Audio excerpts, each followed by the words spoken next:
देखिए, अपना चल रहा है तत्व चर्चा क्रमांक 4, 28 जनवरी 1999। इस चर्चा में ध्यान का स्वरूप, ध्यान का भेद, आत्म ध्यान की विधि, अनुभूति में स्वयं पर प्रकाशक आनंद और सुख का स्वरूप, ध्यानाभ्यास, ध्यानाभास आदि विषयों का मार्मिक स्पष्टीकरण किया गया है। बेसिकली यहाँ पर पूरा आपको ध्यान के बारे में बताया जाएगा, ठीक है ना। और जैसे हमने ध्यान का स्वरूप की पुस्तक भी पढ़ी थी डॉक्टर साहब की, डॉक्टर भारील जी की, ठीक है ना, तो उससे भी काफ़ी चीज़ें हमें हेल्प मिलेंगी। बाकी जो अपना तत्वार सूत्र में जो सूत्र है मोक्ष शास्त्र में, है ना, क्या है कि एकाग्र चिंता निरोधो ध्यानम, है ना, तो उसका आधार बनाकर, है ना, ध्यान के चारों प्रकार, फिर उनमें भेद उपभेद, है ना, किस तरीके से ध्यान होना चाहिए, ध्यान का सच्चा स्वरूप क्या है, वो हमें अभी जानने मिलेगा। प्रश्न क्या किया है मुमुक्षु ने कि अभी जो बात चल रही थी ना पिछले, जब तक ये चैप्टर 3 में क्रमांक 3 में, कि ये निर्विकल्प अनुभूति के बारे में बात चल रही थी।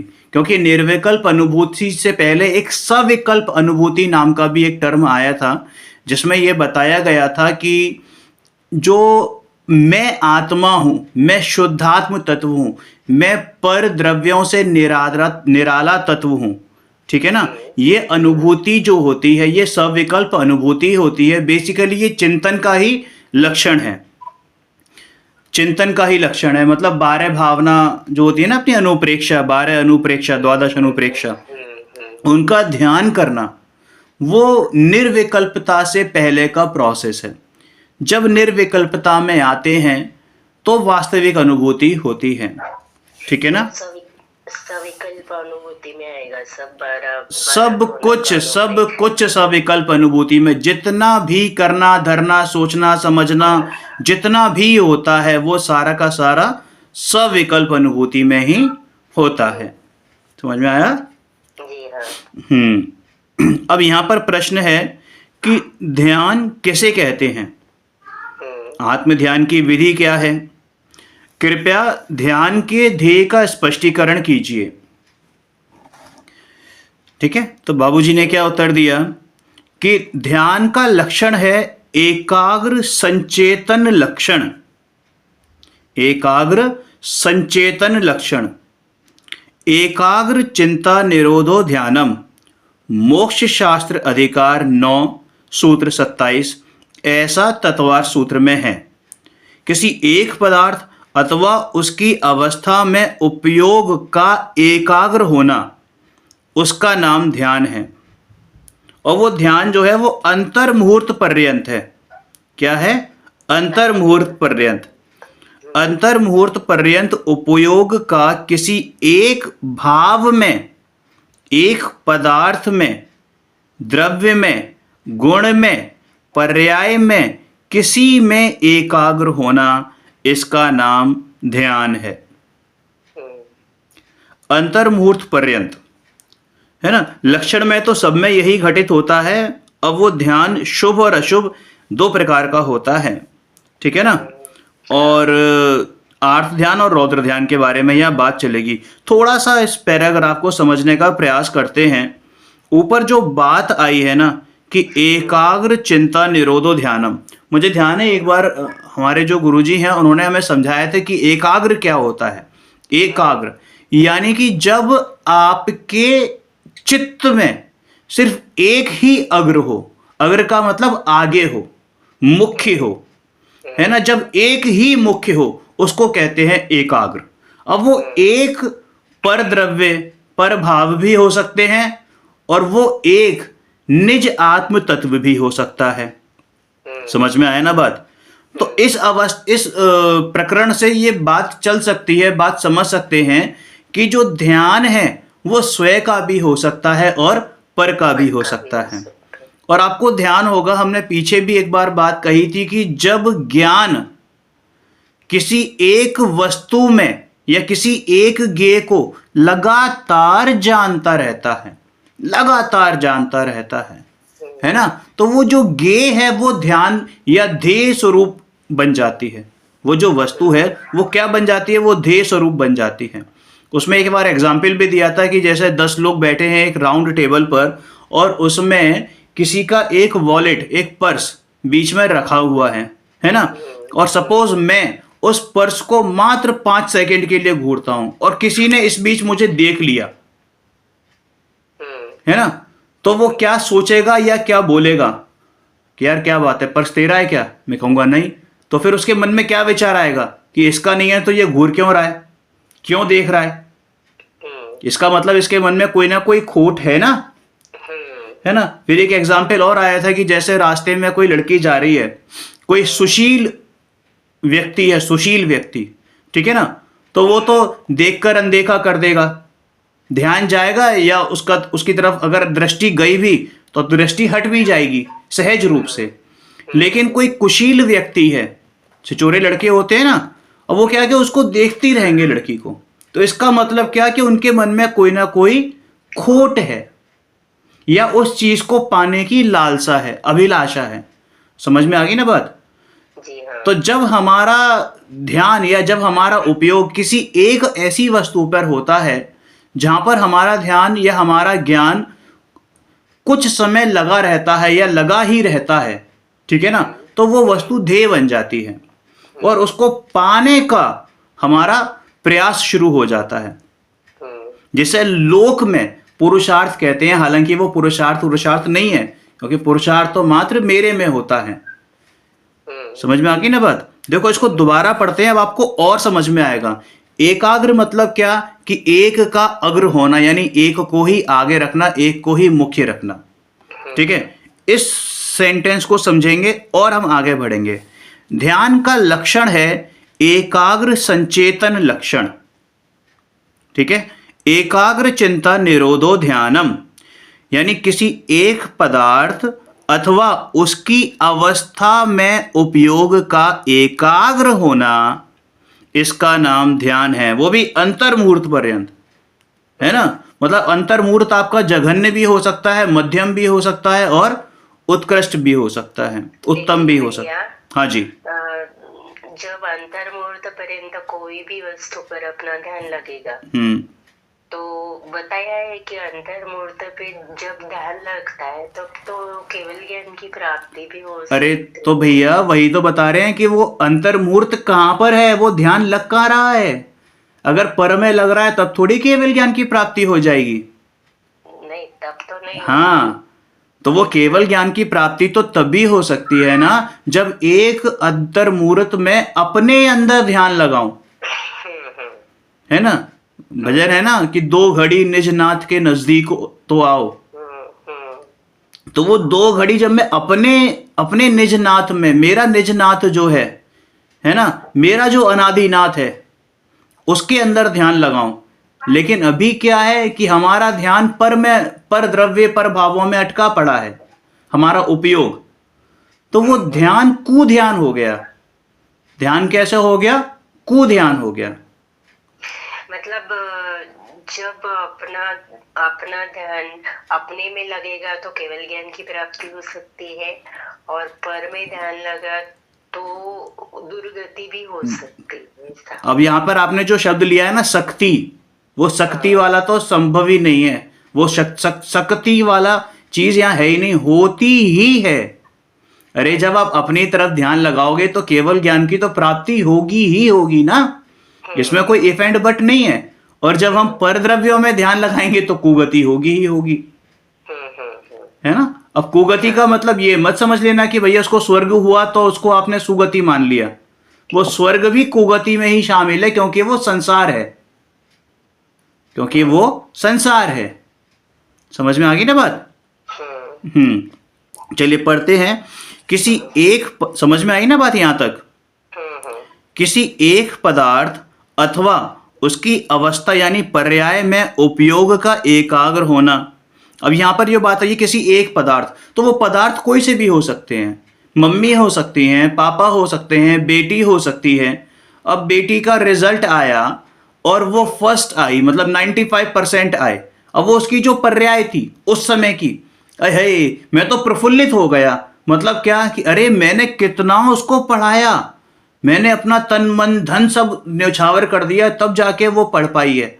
ऐसी कर्तव्य बुद्धि आ गई ना, तो हमारा ध्यान कहाँ चला गया कि उसमें लग गया, हमारा उपयोग कहाँ चला गया कि बच्चे के प्रोग्रेस में चला गया, लेकिन वो रियल प्रोग्रेस क्या है उस पर ध्यान नहीं गया।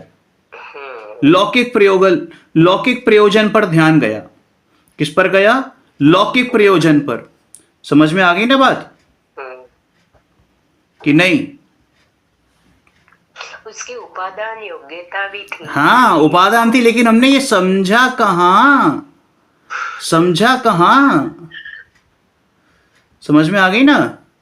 हमने ये समझा कहाँ? अगर हमें यही समझ में आ जाए, इनफैक्ट हम जानते हैं, पढ़ते हैं तो जान रहे हैं, लेकिन उसको मान नहीं रहे हैं, उसको अंदर ग्रहण नहीं कर रहे हैं, सम्यक प्रकार से, भली प्रकार से ग्रहण नहीं कर रहे हैं।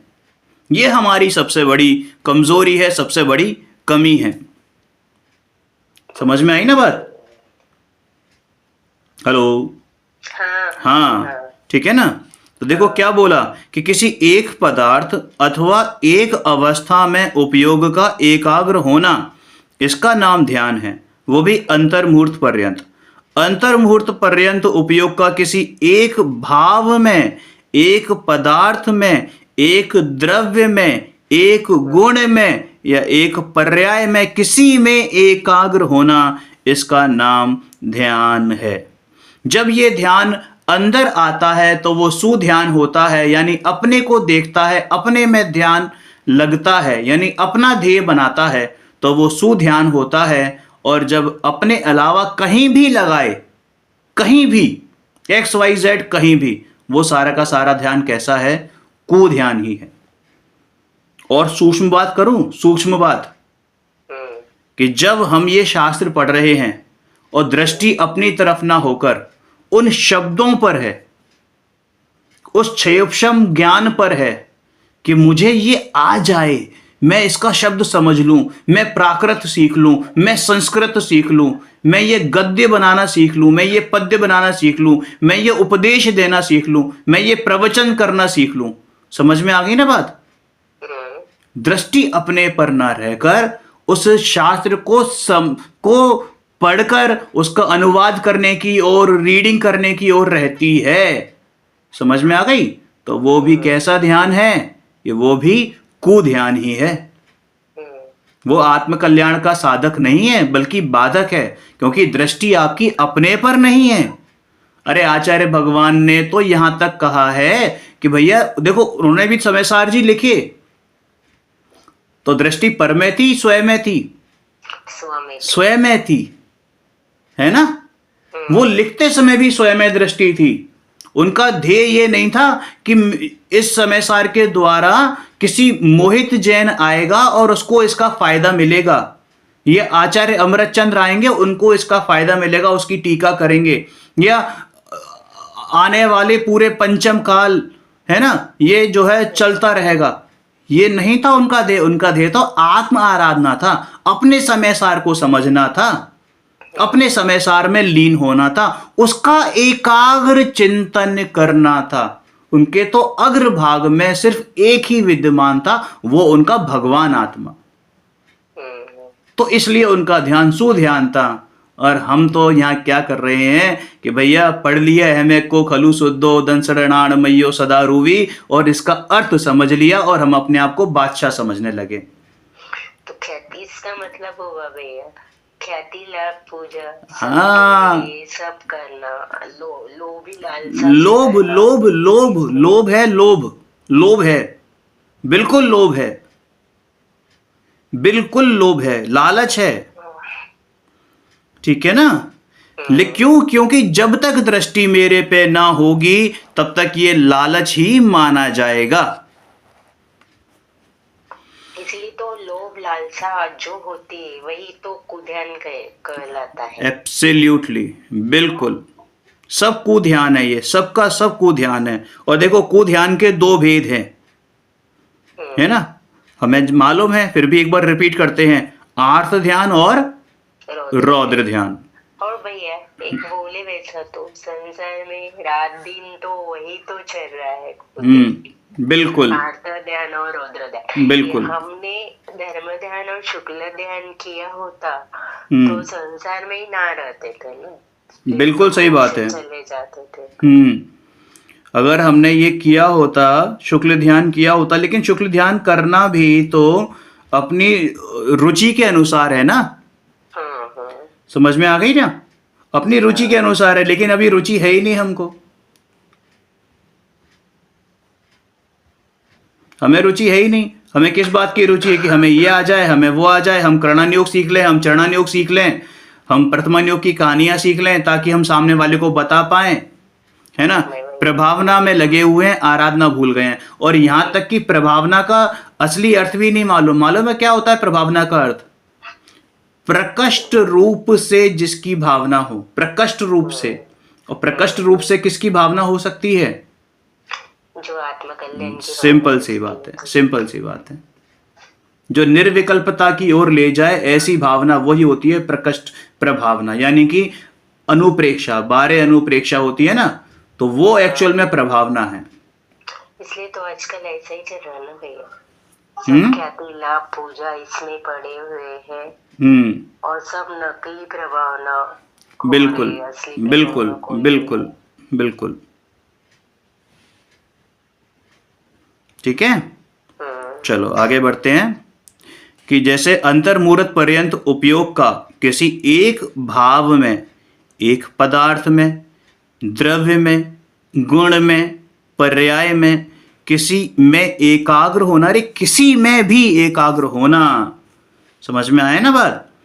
उसका नाम ध्यान है, उसका नाम। को एक बात बोलनी है, हाँ, कि प्रभावना करते थोड़ी है, प्रभावना सहज रूप से होती है। प्रभावना सहज रूप से होती है। आपको लगता है कि हम प्रभावना कर रहे हैं, लेकिन प्रभावना तो सहज रूप अब से। आप मुझे ये बताओ कि तीर्थंकर भगवान से बड़ा प्रभावक कोई हो सकता है क्या जगत में?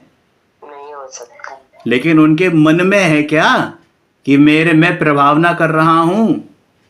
वो तो अपनी आराधना में लगे हुए हैं। उनकी तो वाणी भी उनकी अनिच्छा से खिड़ती है ना। आचार्य कुंद कुंद से बड़ा प्रभावक इस पंचम काल में कोई नहीं होगा, ना हुआ ना होगा। आचार्य कुंद कुंद से बड़ा प्रभावक, है ना। तो क्या उन्होंने ये प्रभावना करी थी ये सोचकर कि आचार्य कुंद कुंद, मेरा नाम भगवान गौतम स्वामी के बाद लिया जाएगा, मंगलम भगवान वीरो मंगलम गौतमो गढ़ी मंगलम कुंद कुंदार्यो जैन धर्मोस्तु मंगलम? क्या उनका ये ध्येय था कि मेरा नाम जो है गौतम स्वामी के बाद लिया जाएगा? नहीं था। अरे उनकी प्रभावना तो उनकी आराधना में छुपी हुई थी। जो जितना इतिहास गवाह है, जो जितना बड़ा आराधक उतना बड़ा प्रभावक। समझ में आ गई ना बात? और जो इन प्रभावना में लगता है आराधना को छोड़कर, वो तो सिर्फ और सिर्फ कुध्यान करता है। इन्हें बोला था भैया जी ने, अपने श्रेणी भैया जी ने प्रवचन में, बड़े पंडित जी कहते थे, बोले जो सच्चा आराधक है वही सच्चा प्रभावक है। बिल्कुल सही बात है। ये उनका नीति वाक्य था। बिल्कुल सही बात है, इसमें कोई दो राय नहीं है, किसी भी प्रकार का दो राय नहीं है इसमें। ठीक है। चलिए आगे बढ़ते हैं। अब ये क्या कहते हैं कि लक्षण में तो सब में यही घटित होता है। अब वो ध्यान शुभ और अशुभ ऐसा दो प्रकार का है, आर्त ध्यान और रौद्र ध्यान। अब यहाँ शुद्ध की बात नहीं आई है, यहाँ पर शुद्ध की बात नहीं आई है। ठीक है। अब आर्त ध्यान के बारे में, आर्त ध्यान माने आर्त रूप परिणाम। आर्त का मतलब होता है दुख। क्या होता है? दुख। आर्त परिणाम यानी दुखी परिणाम। समझ में आया? आर्त परिणाम माने दुखी परिणाम। ठीक है। तो आर्त ध्यान, अब इसके भेद बताए हैं कि इसके हर एक ध्यान के 4 भेद हैं। ये तो हमने पढ़ा था कि भाई प्रत्येक ध्यान के 4 भेद हैं। ठीक है। तो यहाँ इनके भी, आर्त ध्यान के भी 4 भेद हैं। अब चूंकि ये दुख के ही स्वरूप हैं, ये जो आर्त ध्यान है वो बेसिकली दुख का स्वरूप है ना, दुख जनित है। तो कैसे कि इष्ट वियोगज वियोग का मतलब होता है छूटना, और इष्ट का मतलब जिनको हम अपना समझते हैं, जो है नहीं लेकिन समझते हैं, है ना, कि इष्ट का छूटना। फिर अनिष्ट संयोगज, पीड़ा चिंतन और निदान बंध, ये आर्त ध्यान के 4 भेद हुए। अब इनका स्वरूप समझते हैं प्रत्येक का, कि इष्ट वियोगज क्या होता है, कि इष्ट का वियोग हो तब उसमें शोक करना।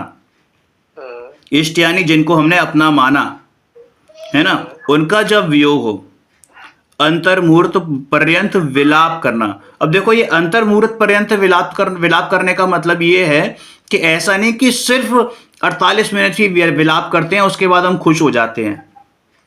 मतलब ये एक ऐसा बताया है कि ये ध्यान की विशेषता है ना, कि अगर हमारे पास 2 समय भी अगर हमने किसी चीज के बारे में दुख रूप में सोच लिया, 2 समय भी, तो वो अंतर्मुहूर्त हो गया ना। यहां थोड़ी लिखा है कि जघन्य है कि मध्यम है या उत्तम है। मतलब 2 समय भी अगर हमारे विचार में ये आ गया कि मेरे इष्ट का वियोग हुआ है और मैं दुखी हुआ, मात्र 2 समय के परिणाम में भी, ठीक है ना, तो वो भी इष्ट वियोगज आर्त ध्यान में ही आ जाएगा। ठीक है ना। अब देखो क्या लिखा है, अंतर्मुहूर्त माने वो पूरा अंतर्मुहूर्त नहीं, पूरा का मतलब, अब देखो बात आ गई जो अभी बात कही थी कि पूरा का मतलब वो नहीं कि वो 48 मिनट, है ना। हाँ, तो इष्ट का वियोग हो तब उसमें शोक करना, अंतर्मुहूर्त पर्यंत विलाप करना, है ना। अंतर्मुहूर्त माने वो पूरा अंतर्मुहूर्त नहीं, अंतर्मुहूर्त के 3 भेद, जघन्य, मध्यम, उत्कृष्ट, तो उसमें से मध्यम अंतर्मुहूर्त उसकी पीड़ा का चिंतन करना। मध्यम अंतर्मुहूर्त का मतलब होता है 2 समय से ज्यादा, है ना। तो उसमें से मध्यम अंतर्मुहूर्त उसकी पीड़ा का चिंतन करना, शोक का, विरह का अथवा वियोग का, है ना।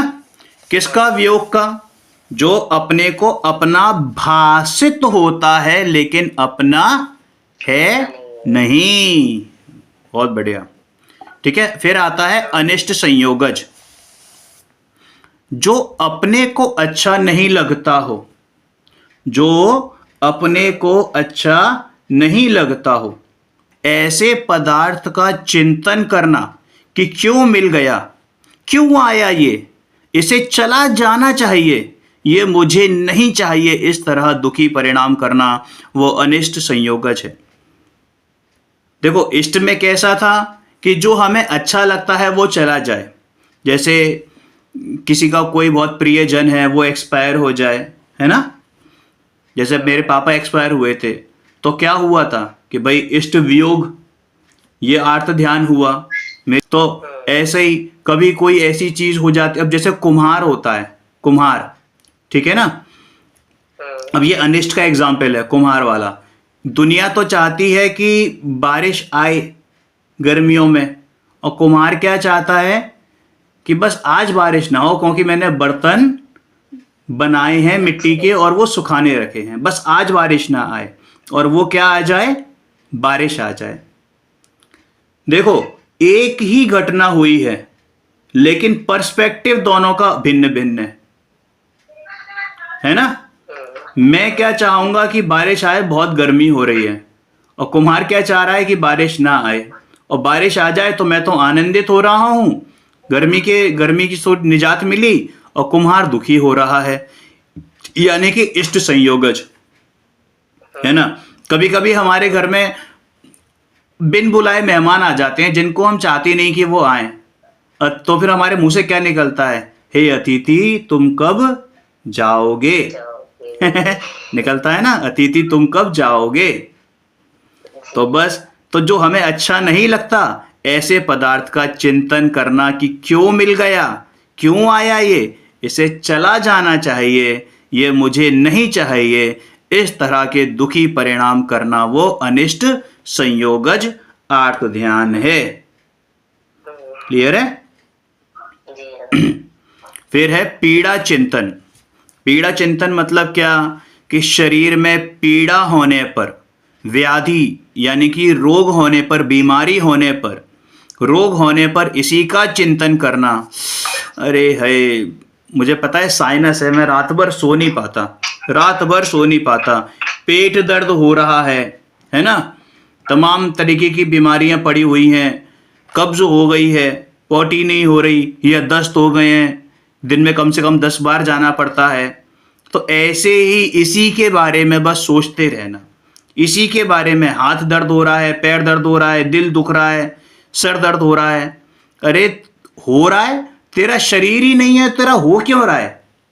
तुझे तो हो ही नहीं सकता, तू तो निरोगी है ना, अनादि से अनंत काल तक निरोगी ही था, निरोगी है, निरोगी ही रहने वाला है। लेकिन भैया शरीर को मेरा मान रखा। शरीर को मेरा माना, इसी कारण तो इसे ये कहा है आर्त ध्यान। इसी कारण तो इसको क्या कहा? आर्त ध्यान कहा। शरीर में पीड़ा होने पर, व्याधि होने पर, रोग होने पर इसी का चिंतन करना, अंतर्मुहूर्त सब में लगाना। अरे वो कितना ही चल सकता है आगे, तो वो अंतर्मुहूर्त है। अंतर्मुहूर्त अंतर्मुहूर्त अंतर्मुहूर्त। देखो बात क्या आई थी कि ऐसा नहीं कि एक अंतर्मुहूर्त हुआ तो फिर खत्म हो गया, फिर नहीं, वो लगातार आगे, लगातार कंटिन्यूटी में भी चल सकता है ना। कई लोगों को इतना मोह होता है कि वो चोट चली गई लेकिन अभी भी उसको याद कर करके दुखी हो रहे हैं।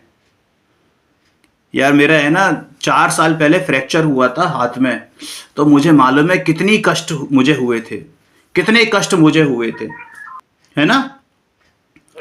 कि जो 15 साल 20 साल पहले घटना हो गई, मैं एक उदाहरण दूंगा आपको, मतलब नाम नहीं लूंगा, लेकिन अभी मैं कुछ दिन पहले एक ब्रह्मचारिणी से मिला।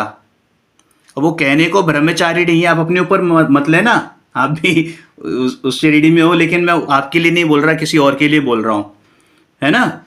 तो वो क्या हुआ, वो ब्रह्मचारिणी है तो भैया उनका क्या है फर्ज, अपने लगे अपने आत्म कल्याण में, है ना।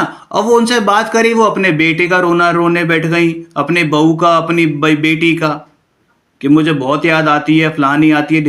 ऐसा होना लाजमी है, कोई बड़ी बात नहीं है ना, मतलब कोई इसमें बुराई नहीं है। लेकिन मैं एक बात बता रहा हूं कि ये भी किस प्रकार का है, ये भी आर्त ध्यान है।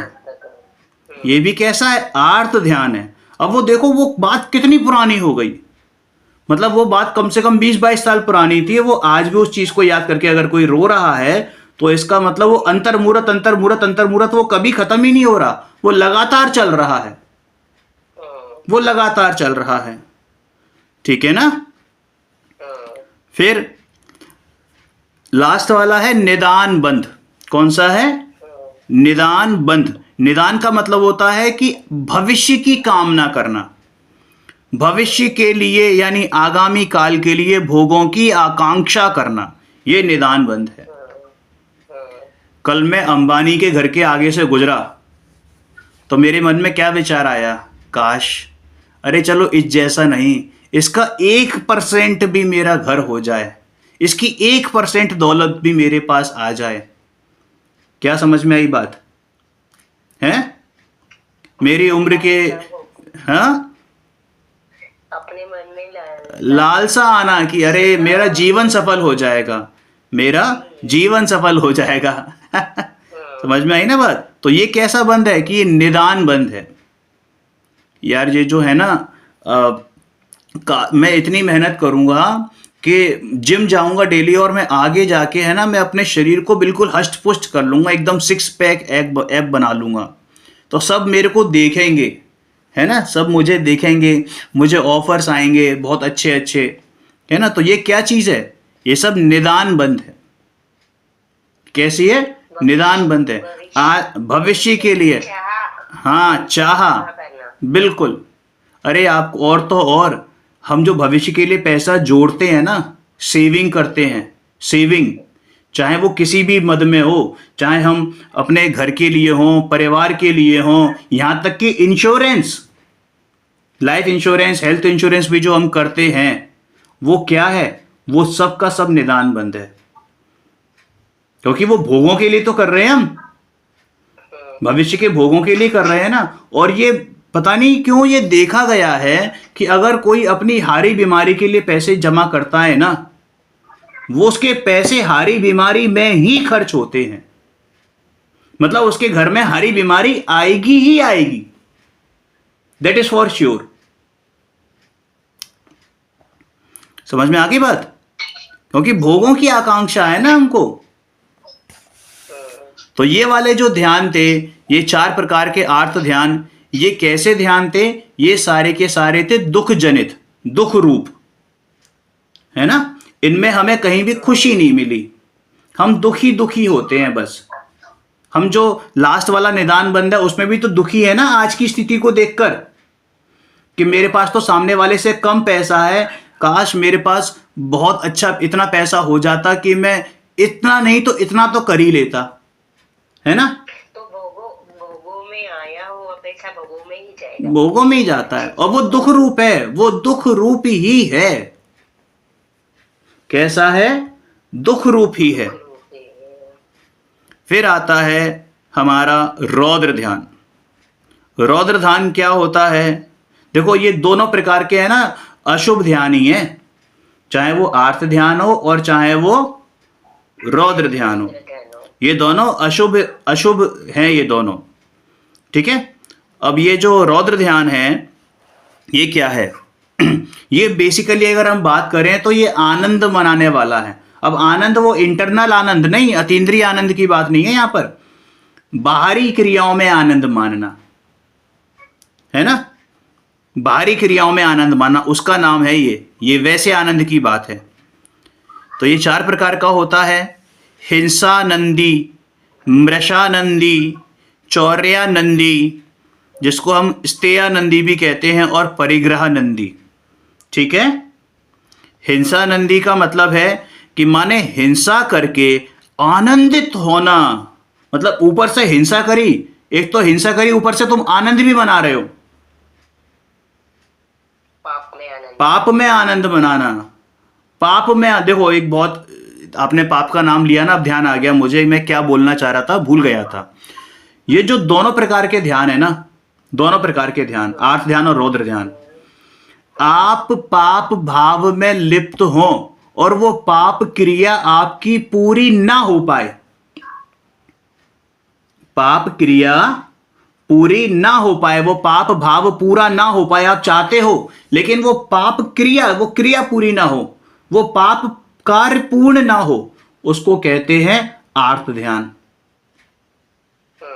है ना।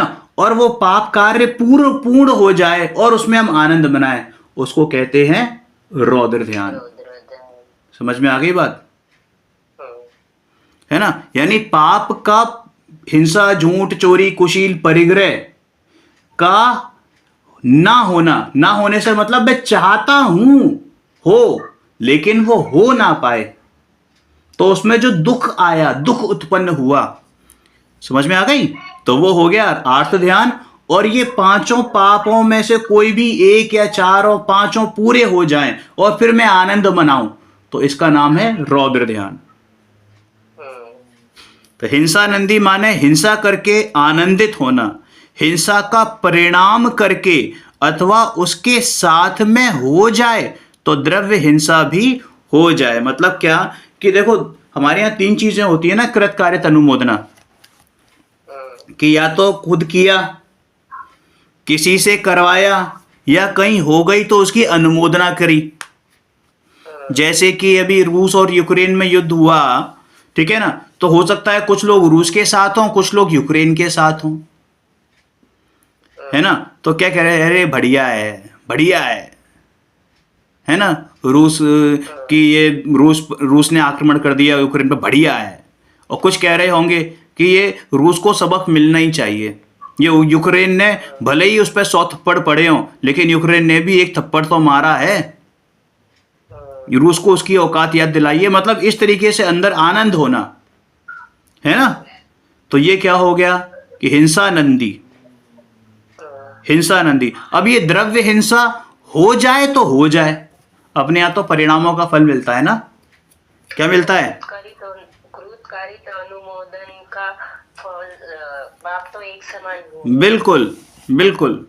और उसमें भी जो अनुमोदना का फल होता है ना, वो ज्यादा होता है। अनुमोदना का फल ज्यादा होता है, क्योंकि अनुमोदना तो देखो, कृत तो ऐसा होता है कि वो गलती से भी हो सकती है।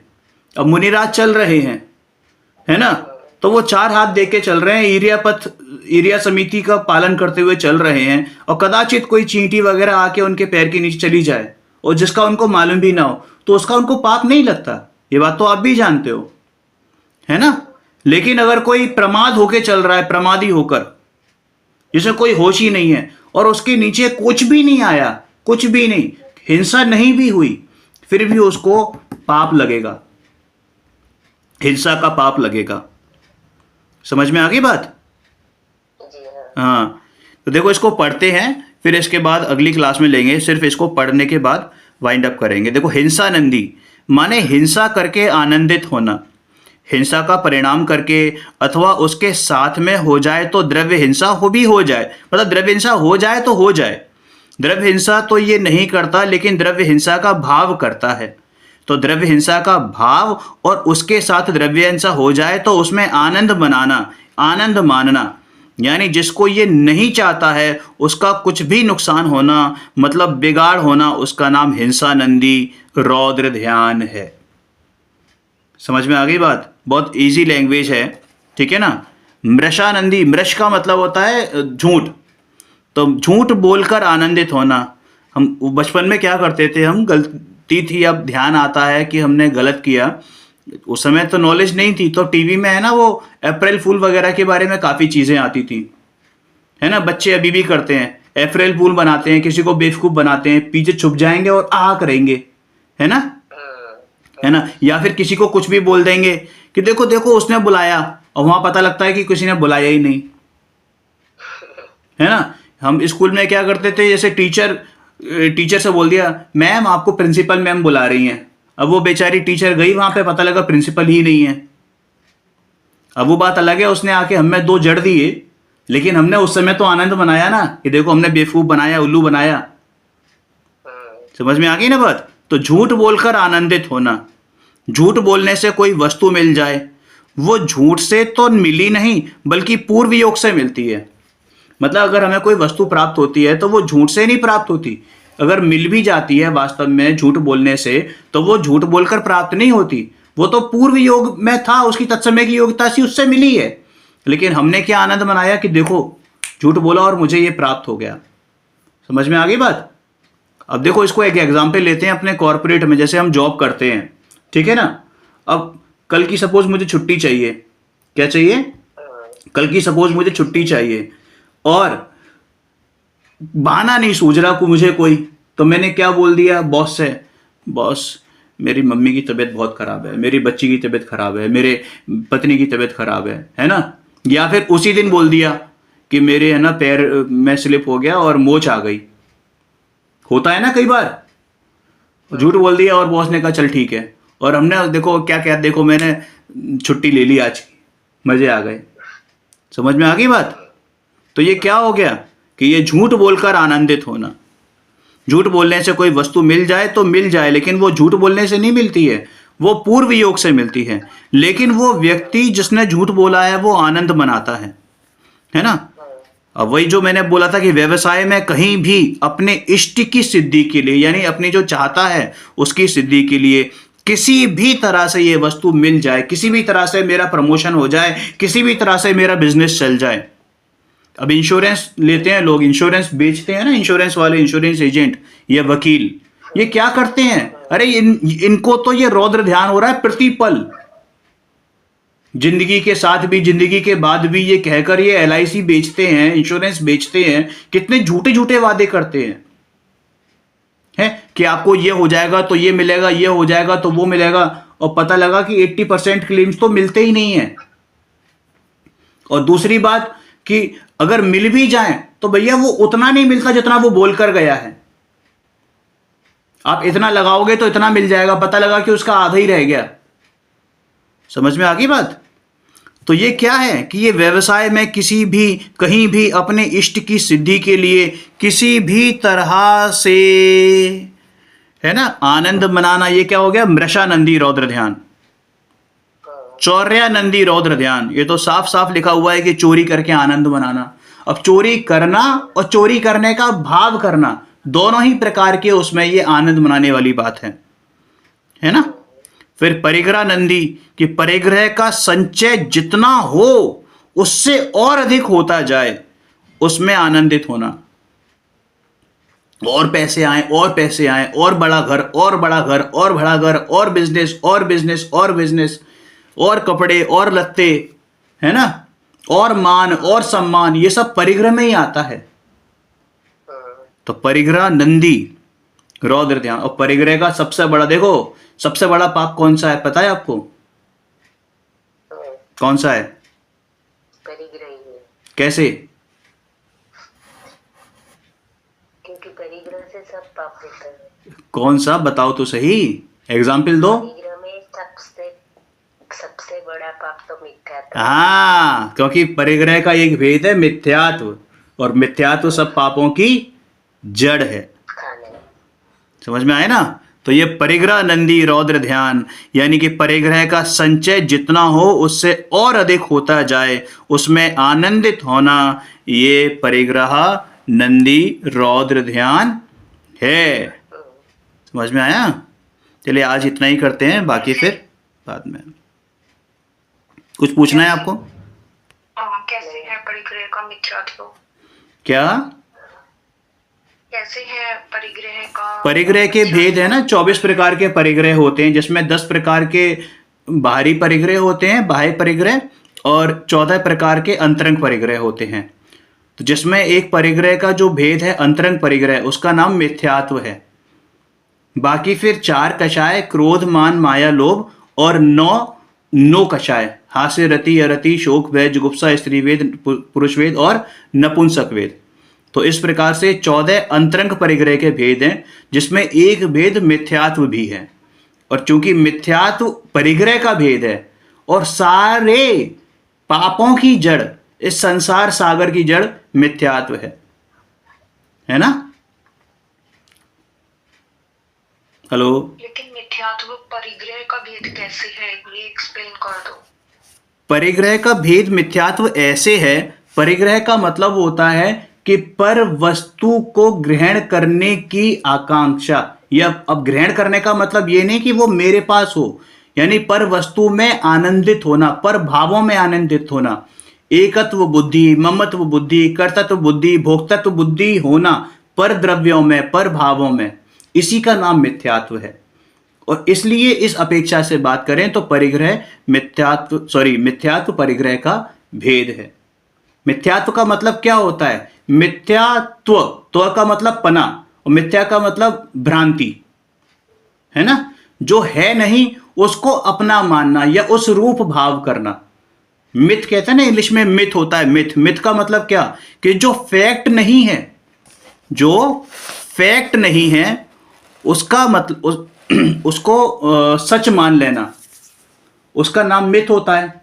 तो ऐसे ही मिथ्यात्व, यानी कि जो है नहीं सच बात, उसको हमने सच मान लिया।